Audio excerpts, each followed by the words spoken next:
Welcome back to my blog. আর আমি হলাম রিমা। তো আজকে অনেকদিন বাদে কিন্তু আমি আমার ঘরের ব্লগ করছি, ঘরে থেকে ব্লগ হচ্ছে। কারণ এই কদিন আমি প্রায় আমি ট্রাভেলিং ব্লগ বলো, ঘুরতে যাওয়ার ব্লগ এই সবগুলোই আমি দিচ্ছিলাম। তো আজকে একটা রিজন আছে যে আজকে আমি ব্লগ করছি ঘর থেকে। আর এখন তো মোটামুটি 9টা বাজতে যায়। অ্যাকচুয়ালি হচ্ছে আজকে শনিবার, আর শনিবারে আজকে আমাদের নিরামিষ ডে। তো আজকে আমাদের নিরামিষ হয়। তো আজকে রাতের বেলা মেনুটা কিন্তু খুবই পছন্দের, খুবই টেস্টি একটা মেনু হচ্ছে। চলো তোমাদের সাথে শেয়ার করি যে কী হচ্ছে কি না হচ্ছে।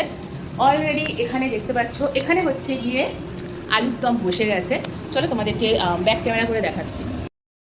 এখানে টকবক করে দেখো ফুটছে আলুর দম, দেখতেই পাচ্ছ একদম টকবগিয়ে ফুটছে। আর এখানে দেখো অলরেডি ময়দা মেখে রাখা আছে, এই যে এখানে ময়দা মা মেখে রেখেছে। আর এখন হতে চলেছে কড়াইশুঁটির কচুরি। এই দেখো এখানে হচ্ছে পুর, এখানে মা পুরটা করে রেখেছে ভালোভাবে, একদম মশলা ফসলা দিয়ে করে রাখা আছে। তো এইবার আমি করে নেবো হচ্ছে লেচি, সুন্দর করে আমি লেচি বানিয়ে নেবো, আর ওর মধ্যে পুরগুলো আমি দিয়ে দেবো, দেন গরম গরম ভেজে নেবো। তো যেমনটি দেখতেই পেলে যে আজকে কিন্তু হতে চলেছে গরম গরম কড়াইশুঁটির কচুরি আর আলুর দম, যেটা কিনা আমাদের খুব ফেভারিট আর খুব ভালো লাগে। আর একমাত্র শীতকালে কিন্তু হয় কড়াইশুঁটির কচুরি, যেটা কিন্তু বেশ ভালো লাগে খেতে। আর কলকাতাতে যা ঠান্ডা পড়েছে, যাই হোক, সো আজকে তো খুব মজাদার একটা খাওয়া দাওয়া হবে। তো ঠিক আছে, চলো তাহলে খাওয়ার সময় দেখাবো, ঠিক আছে? তাহলে চলো এখনের জন্য বাই।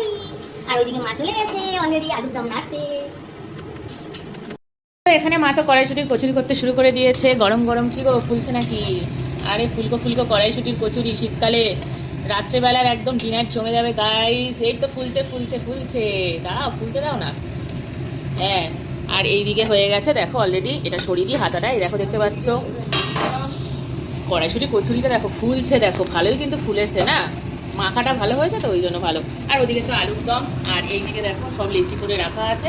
তো এই হচ্ছে আজকে রাত্রের ডিনার। চলো তাহলে তাড়াতাড়ি করো আর হাই করে দাও। আচ্ছা, তোমাদেরকে হাই করে দিল মা। এই সুন্দর কড়াইশুঁটির গরম গরম কচুরি পড়ে গেল ও গামলার মধ্যে, দারুণ ভাল লাগছে কিন্তু দেখতে। এবার আমরা গরম গরম খেয়ে নেবো রাত্রিবেলায়, আর আমাদের ডিনারটা কমপ্লিট করব।